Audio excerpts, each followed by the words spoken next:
Well, sanctions are and should be a tool of statecraft. Sometimes they're a cop-out. We're not prepared to do anything commensurate to the issue that has arisen, so we throw a sanction at the problem in order to make ourselves feel good and show that we're doing something. Ideally, if we are concerned, we take the appropriate action and not just some meaningless symbolic action. Sometimes we use sanctions in an effective way. I believe we used sanctions effectively, although it took a long time, with respect to Iran and its nuclear program. And the sanctions, coupled, to be sure, with the decline in the price of oil, was creating enough of a problem for the Iranian leadership so that they felt obliged to negotiate. Whether the sanctions have created enough of a problem so that we will get a good agreement with the Iranians is another question entirely. And I worry that we may end this negotiation confrontation prematurely and accept an agreement that doesn't accomplish our objective, when if we stood with it longer and perhaps even tightened the sanctions, we might succeed in getting a good agreement with the Iranians.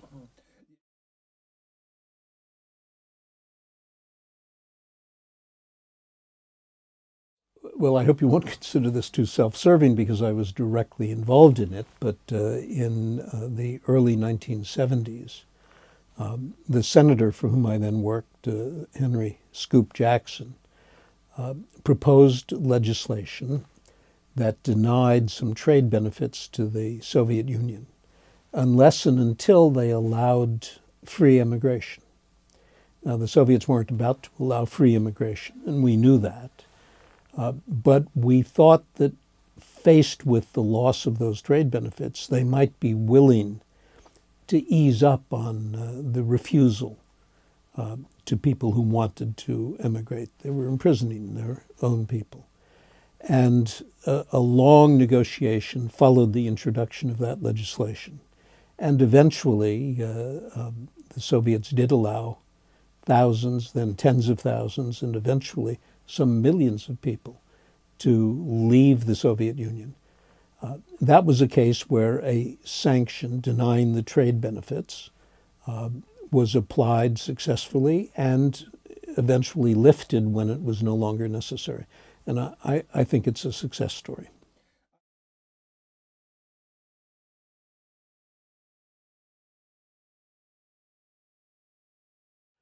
For sanctions to be successful, they have to be part of a larger strategy.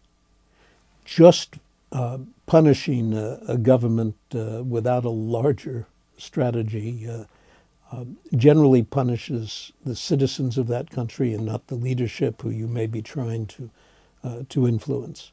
So the first thing is to define very carefully what it is you hope to accomplish. Then to select the sanction or sanctions that are most likely to achieve the result. Sometimes the result is influencing the leadership of the country. Sometimes it could be to encourage the internal opponents of the leadership. I think we missed a marvelous opportunity recently with respect to Iran. Our sanctions there should have been part of a policy of encouraging a regime change. And indeed, there were millions of Iranians who wanted a regime change. And the combination of restrictions damaging to the Iranian economy with support for the opponents of the regime might well have produced a useful result.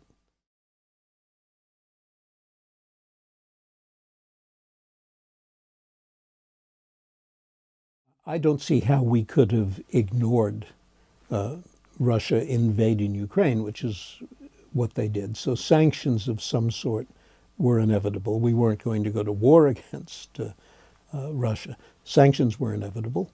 I think the sanctions are causing some pain, mostly the indirect effects. That is to say, businesses, banking institutions, investors are now very wary about dealing with Russia because they, even if they are not directly affected by the sanctions, they don't know what's going to come next. And there's not a lot of courage where capital is concerned. So it's had a dampening effect on investment in Russia and economic relationships with Russia. Now, in my view, that sanction needs to be coupled with the provision of some self-defense capability for the Ukrainians. If you put those two things together, an enhanced ability of the Ukrainians to defend their territory, sanctions that are hurting the Russians, coupled with the pain they're experiencing from the decline in the price of oil, that could set up a situation in which an agreement that stops Russian ambitions in taking over Ukraine can be fashioned.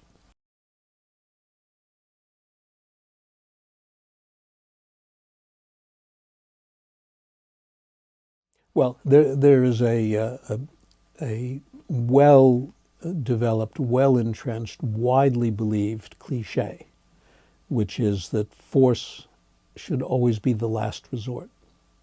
If you start with that view, then what are the things that are likely to precede the use of force? Well, sanctions is high on that list.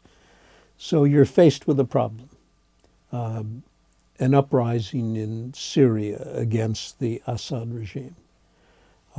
We don't like it, others don't like it, but we decide we're not going to take military action or even help others to take military action. So we impose sanctions. And the sanctions are not effective because what you're asking is for Assad to give up power, and he's not going to do that. So you go through a rather long period with ineffective sanctions, during which the situation gets worse. So I guess my observation is that before you impose sanctions, you had better make a judgment about whether they can be effective. And if you conclude that they can't be effective, you have to consider either using force or assisting others who are prepared to use force.